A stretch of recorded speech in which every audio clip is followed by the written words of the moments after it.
Para's pension plans are mandatory for public employees unless they meet the criteria for exclusion. If one of your employees is excluded from Para, you'll need to know their exclusion code, which is a 3-digit number that identifies why the employee is excluded. So how do you determine if an employee should be excluded and which exclusion code should apply? To start, there are 4 levels of exclusion codes: 0, 1, 2, and 3. The codes in each level begin with the same number and they're set up as a sequence. So when trying to determine an employee's eligibility, start at level 0. If none of the codes beginning with 0 apply to your employee, move on to level 1, and so on and so forth. If you find an exclusion, stop there and use that code to exclude your employee.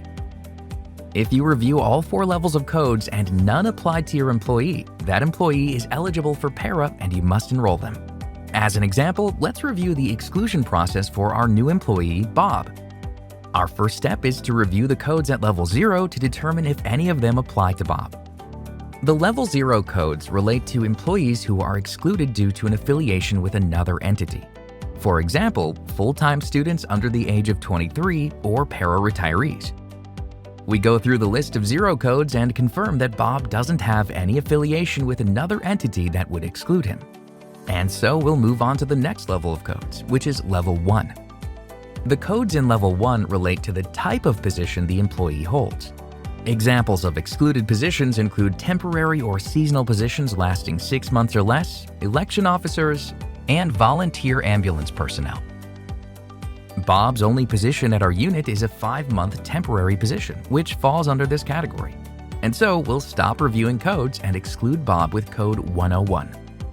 However, be aware that there are circumstances where an employee's exclusion code may change or where an excluded employee may later become eligible. For example, if Bob's position is extended to a 1-year position, he's no longer excluded by code 101, and so we must move on to the next exclusion code level. There's only one code in level 2, exclusion code 201, which is for the specific group of employees or elected officials who may choose to opt out of Para's pensions. Bob is not included in this group, so we can move on to the final level, which is level 3. Exclusion code 301 is the only code in level 3, and it excludes employees whose pay has not exceeded the monthly threshold of $425. We take a look at Bob's pay for this month and see that it is only $400.